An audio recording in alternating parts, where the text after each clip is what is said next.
السلام علیکم ګرانو دوستانو. نن به زه تاسو ته د کرکټ په هکله باندې یو څو تازه او ډېر مهم خبرونه درکړم. چې خاص کر زه به تاسو ته ووایم چې د افغانستان رحمان الله ګوربز په کیریبین پریمیر لیګ کې خپل ټیم فاینل ته رسولی ده. بل به زه تاسو ته دغه ټي 10 لیګ په هکله باندې یو خبر درکړم چې سبا ته په ټي 10 لیګ کې لوبغاړي اخیستل کیږي. او د نه علاوه به زه تاسو ته ووایم چې هندوستان استرالیا نه د 3 میچو سیریز هم ګټلی ده. او بل به زه تاسو ته د پاکستان یو لوبغاړی عثمان شینواری نومیږي د هغه په هکله به مې یو خبر درکړم. او نن د بنګلادیش او د دوبۍ اولنۍ شروریزه لوبه هم ترسره شوله.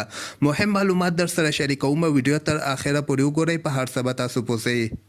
نو راځم اول زه تاسو ته وایم چې د افغانستان رحمان الله ګوربز په کیریبین پریمیر لیګ کې 2 سر په سر 50 د خپل ټیم لپاره ووهلې او دغسې دغوی یعنې دواړه لوبې هم ګټلې دي. دغه دوه لوبو ګټلو سره د ګوربز دوی ټیم یعنې سیمې فاینل ته هم کوالیفای کړې ده.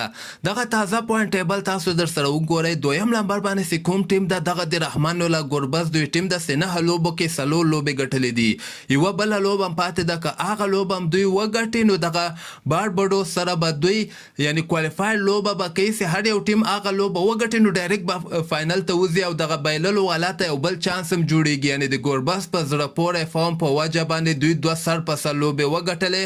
کنه مخکې په دغه پوینټ ټیبل کې دغه د ګوربز دوی ټیم شپږم مقام درلودو، خو 2 مهمې لوبې وګټلې. دغه سره د دوی فاینل ته وتلو چانس هم زیات شوی ده. یعنی د دوی لپاره اوس 2 چانسونه دي چې فاینل کې لوبه ترسره کړي. بل به زه تاسو ته ووایم چې نن د استرالیا او د هندوستان درېیمه شروریزه لوبه هم ترسره شوله.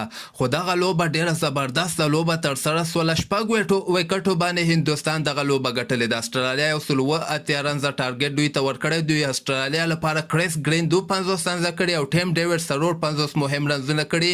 لاندې کې ډینیل سیمس هم 28 رنزه کړي دي.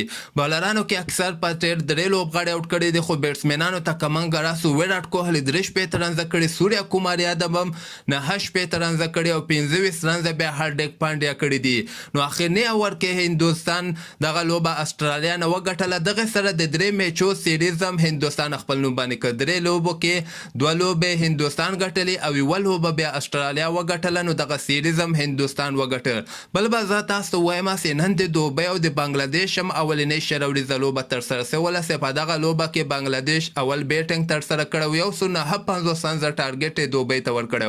دوبۍ بیا 150 پورې دغه رنزونه رسولي او ټول لوبغاړي آوټ شوي دي. په 1 رنزو باندې بنګلادیش اولنۍ شروریزه لوبه ګټلې ده.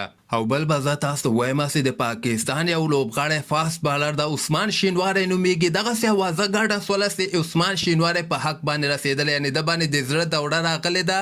خو یو څو ساعته وروسته بیا عثمان شینواری ټویټ کړی ده چې باید تاسو دغسې خبر خپور نه کوئ. زه وایي ژوندی یم. دغه بل اصل کې یو بل لوبغاړی و، هغه د پاکستان داخل کې لوبېدلی او هغه نوم هم عثمان شینواری و. نو خلکو دغسې فکر وکړه چې د پاکستان دغه فاست بالر عثمان شینواری په حق باندې رسېدلی ده. نو د دغه خبرې وضاحت بیا عثمان شینواری وکړه چې باید تاسو اول ځان مکمل خبر کړئ، بیا دغسې خبر خپور کړئ. زه وایي روغ و جوړ یم او په ما باندې هېڅ هم نه دي سوي. او بل به زه تاسو ته ووایم چې سبا ته که خیر د ټي 10 لیګ لوبغاړي اخیستل کېږي. ټي 10 لیګ ډرافت به ترسره کېږي. سبا ته یعنې 26 سپټمبر دوشنبې په ورځې باندې به دغه لوبغاړي اخیستل کېږي.